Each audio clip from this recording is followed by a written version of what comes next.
primero entender cómo el clima impacta en la generación del rendimiento de los cultivos y segundo ver cómo podemos usar la información relacionada al clima que hay disponible para hacer o para diseñar sistemas de producción más exitosos. Más exitosos es con mejores rendimientos y con menos chances de, con menos riesgos o con menos probabilidades de tener resultados indeseables, digamos.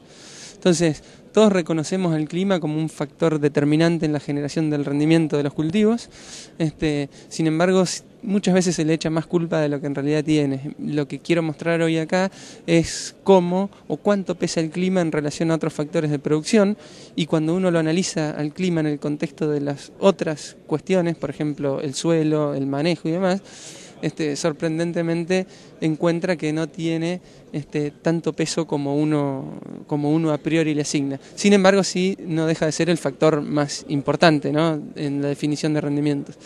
Entonces, más allá de eso, más allá de la importancia que tiene y de que hoy en día tenemos un montón de información climática disponible para usar, me animaría a decir que solamente un 10 o 20% de los productores y técnicos usan efectivamente información para diseñar el manejo de sus sistemas. Básicamente tenemos tres tipos de información climática relacionada al clima disponible para usar, y por suerte la mayoría de manera gratuita. En primer lugar, los registros históricos, o sea, conocer con precisión la climatología de mi zona de producción es fundamental para saber qué es lo más esperable y qué variabilidad, qué rango de variación puedo esperar, ¿no? Además permite poner en contexto las situaciones particulares de las últimas campañas y, por ejemplo, saber que las pocas lluvias del año pasado son extremadamente anormales y que no deberíamos planificar sistemas de producción solamente en base a lo que ocurrió en la campaña pasada. El segundo tipo de información relacionada al clima tiene que ver con lo que pasó recientemente en los últimos 3-4 meses, no porque interese hacer historia, sino porque eso determina la condición actual del sistema, la cantidad de agua almacenada que hay en el suelo, que es la caja de ahorro que tenemos para superar momentos de estrés. Entonces, saber exactamente cuánto llovió y cuánta agua hay en el suelo es fundamental para proyectar, digamos, qué resultados podemos esperar. Y por último, por supuesto, los pronósticos que nos dan ciertas ideas. No tenemos que ser ingenuos a pensar o esperar que nos digan que va a ocurrir blanco o negro, sino esperar que nos den ciertas ideas sobre lo más probable de ocurrir.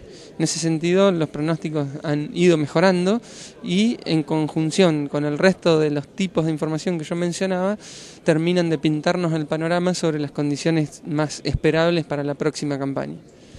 ¿Qué análisis harías con respecto a lo que sucedió en la zona de Chacabuco, Junín?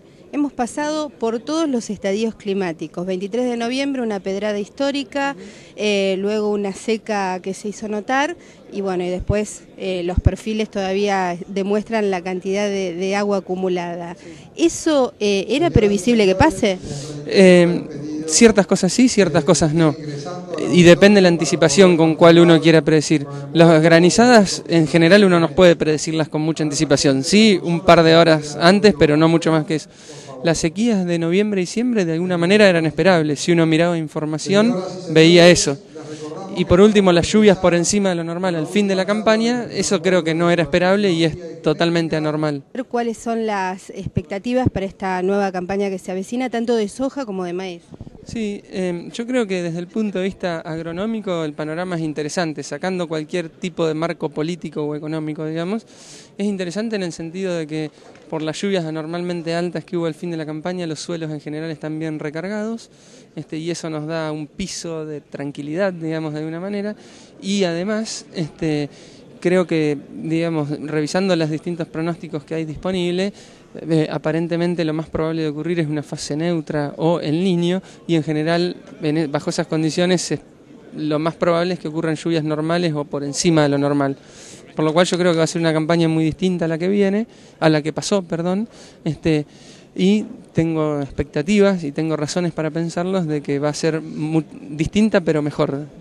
De más está decir la importancia ecológica que tiene el maíz dentro de las rotaciones, más allá del escenario climático que uno pueda esperar, que en definitiva ayudan, o sea, incluir el maíz en las rotaciones, como mostró otro de los disertantes, ayuda a que el cultivo siguiente pueda superar mejor condiciones de sequía respecto a que si no hubiese habido maíz antes, ¿no? El maíz produce cierto cambio en la dinámica del agua, permite almacenar más, y eso se capitaliza en un mejor resultado en el siguiente cultivo de alguna manera.